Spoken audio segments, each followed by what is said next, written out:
Week 2 report, Cream Ratings, correcting corporate fault line.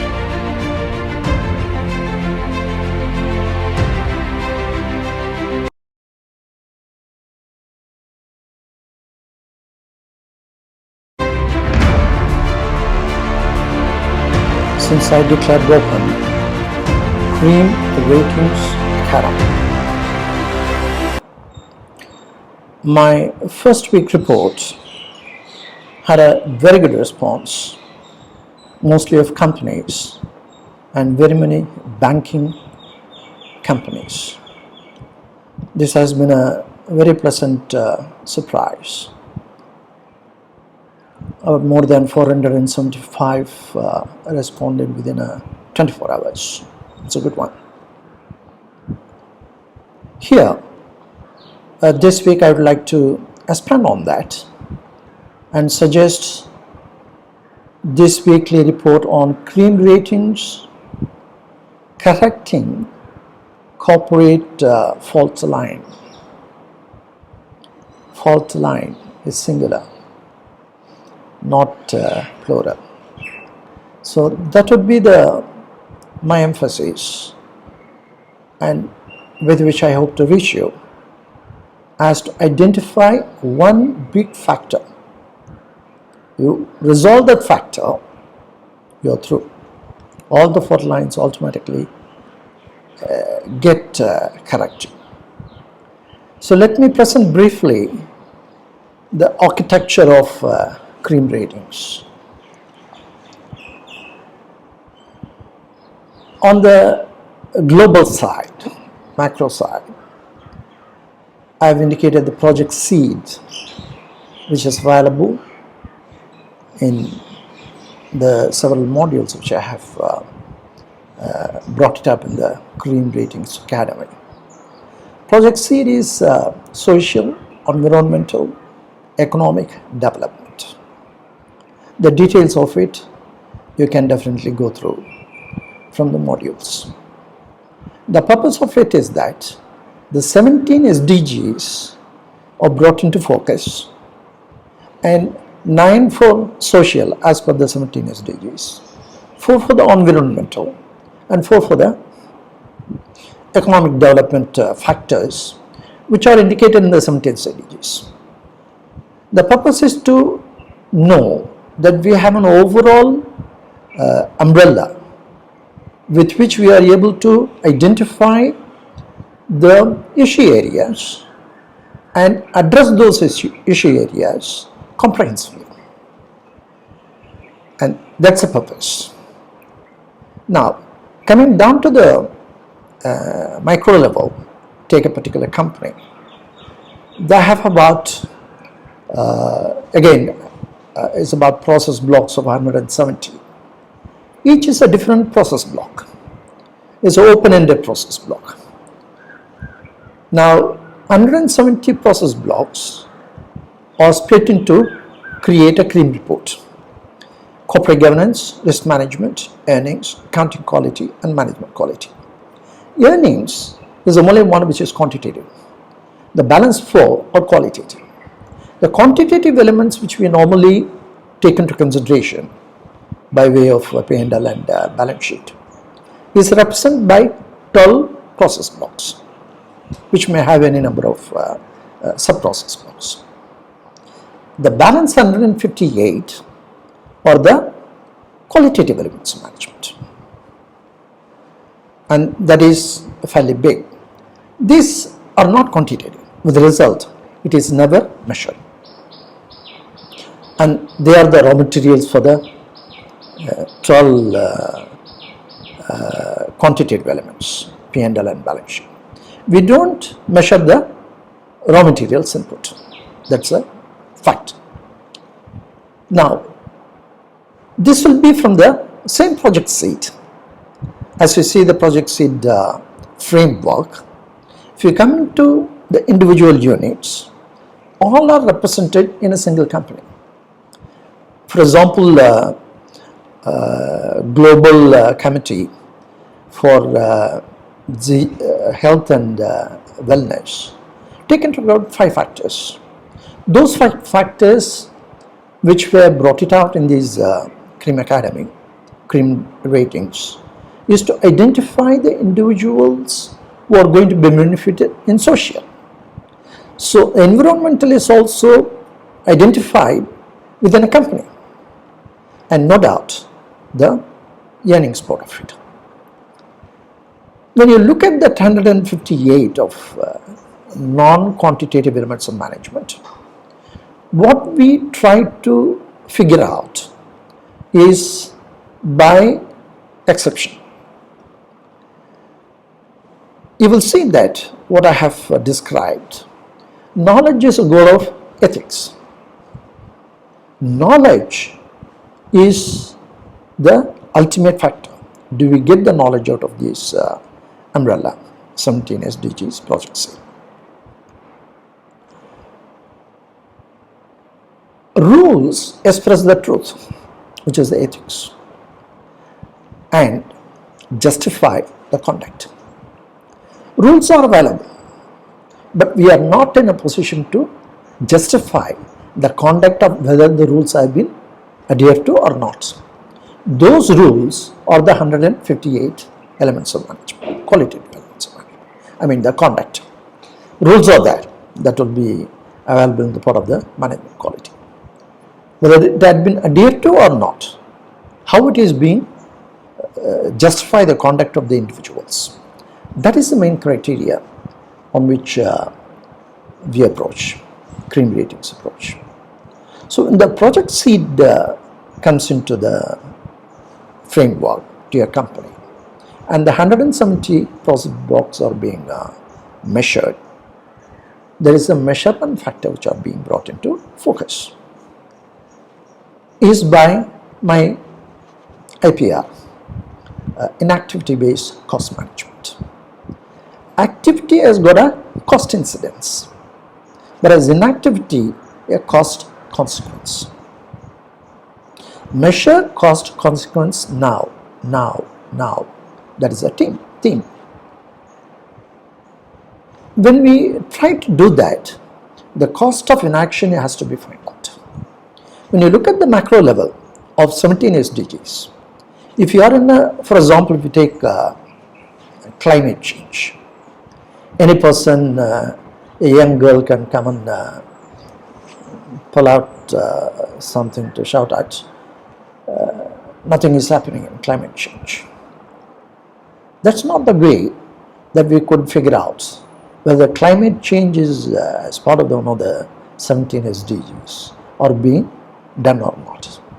That is where the inactivity based cost management comes. It has got 5 principles. It says, principle number 1, what gets measured gets managed. We should be in a position to measure the climate change. Who is holding the fort? Who is doing it? So the first principle is very important. Number 2, what gets measured? What gets qualitative elements of management? Measure what not being measured so far. Make it measurable. That's what the second principle. By making it measurable, you see, ethics is not measurable. And we define intangible, and the metaphysical concepts which are being brought into focus in these about 9 modules is to amplify how is going to be measured. Ethics is subtler than the subtle. Ethical motive is subtler than the subtlest. So we got to figure out, by defining what is intangible, by defining the metaphysical concept, and bring it to the level by which we are in a position to measure it. So second one justifies the first one, principle. The third one, to do so, I've created a corporate atomic structure. The corporate atomic structure is made up of proton, electrons and neutrons, as in the atomic structure.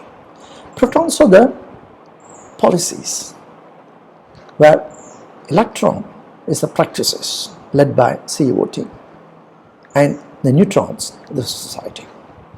The society is given an important factor, which is there, but we are not realizing it. So when the policy, the board and the stakeholders, mainly the board, brings out the policies. They are the ones who are going to run the company, including appointment of CEOs, auditors, remuneration committee, audit committee. In each and everything is being done by the board. So board, in principle, as per these three elements, the protons of the organization joins hands with the society, which is a neutron, and joins as a nucleus. The nucleus is the stability that the board and the society brings to a particular company. The details of it you will be able to see in the module. And the CO team spins around the nucleus very fast as they can, as it happens in the atomic structure. This is like running a Usain Bolt and marathon runner. We are all excited about 100-meter dash. We are not so much concerned if 100-meter dash is being shown in the TV of a marathon race which may be happening the side by side. And that is because it's a short term 9 seconds, 8.5 seconds. The whole thing is over. That is where the CO is. The CO is the practices. They bring about complete coverage. You even do not know what the board does, and we are giving that importance naturally, and it must be given the importance. They are the real significant aspect of corporate, the forward march. They have to do that. But we emphasize is the board's responsibility. We said justify the conduct. Rules exist, rules express the truth, and justify the conduct. Who is to justify the conduct? That you will know from here is that of the ethical responsibility is undertaken by the board. As much as we are concerned about Usain Bolt, who takes away all of our attention, we also know Ben Johnson also had a 100-meter dash Olympic champion. He came first, but he was removed. It is because of the Olympic Committee had set rules. A Ben Johnson cannot come and interfere with the rules. Rules are important. That justify the conduct that does not come for Ben Johnson. That is the same position the board takes.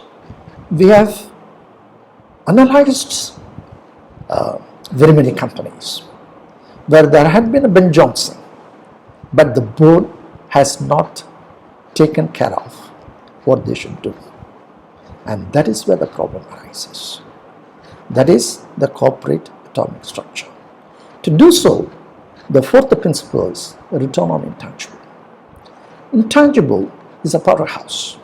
The only person, only resource any organization has is the pulsating energy of individuals. And numerator is action or inaction, and denominator is the intangible, is the effort. So we have described formula number 1, which says energy is one liberated matter. Formula number 2, matter which energy is waiting to happen. NPAs. That's what Ben Johnson says there. Then we have antimatter, which is when matter collides with antimatter, it brings pure energy. That is the effort of individual. That is the return on intangible. That return on intangible is a must. When we do that, the 17 SDGs, if we are able to identify the individual matter in every area of operation, we are in a position to bring about the accountability factor. the details of which are available, how it is being subject-object distinction of qualitative and quantitative elements of management. Matter is everything, including an IPR, including a Constitution of India, for example, including any of those UNGC and 17 SDGs and environmental factors. Everything is a matter. The matter, once is created, how it is being created is a creative process being described with the benchmarks and the metrics these cream ratings provide you. You are in a position to bring about a complete understanding of what these qualitative elements are being taken into account as a quality substance, and then carried forward to action plan. This sums up what the cream rating does, the fifth principle being emergent property. The emergent property, as Nobel laureate Murray Gell-Mann says, you don't have to add anything more to get something more. He describes in three different principles within which. One is that conformity to the nature. That's what the corporate atomic structure does. And simplicity would be the second one. Unreasonable effectiveness. That is the Occam's razor. Anything is being solved, any of the paradoxes solved, the least mathematical complex. These are the three areas in which the corporate yoga comes in. If outfit, organization is fit as a fiddle, that is the emergent property. Then we are in position to track the action process based on the strategy plan. Strategy plan is being given an elaborate analysis as to how it has to be created. Let me come to the final stage. What really happens? Where exactly is the corporate correcting the fault line? Where is the fault line? And all these things, in my analysis, I find the one is your organization structure. The organization structure, we start with the cash book, and as and when the number of columns are to be taken as a spreadsheet organization structure, is purely depends on the transaction, buying department or selling department or marketing or production, all that one column being created, and that's the end of it. 158 do not get into the aspect of management. Measurement is very important, and that is when we create an ERP, we are creating an ERP of quantitative elements alone, and that is the major problem of the organization structure. The organization structure has to be necessarily corrected, and that is the fault line, to bring about a corporate atomic structure. The corporate atomic structure in three areas, that is in terms of policies taken care by the board, practices CO team does, and the society, the people. These three pieces of management are going to give change, a complete change, with a return on tangible and the metrics and benchmarks. I am very confident companies would go for it for a simple reason. The benchmarks and metrics, which are the most important thing for running an organization, in defining any of these three areas of board and the CO team and the society, will remain unchallenged. It will remain unchallenged forever. And that is the contribution that I have made for creating a robust organization structure. If any within the company would like to challenge us, please do go ahead. Something better than what I have created, somebody is able to create, we can definitely pull our resources. But the fact is that you got to first remove that flaw, the organization structure flaw. You remove it, you are through. Enjoy. Thank you.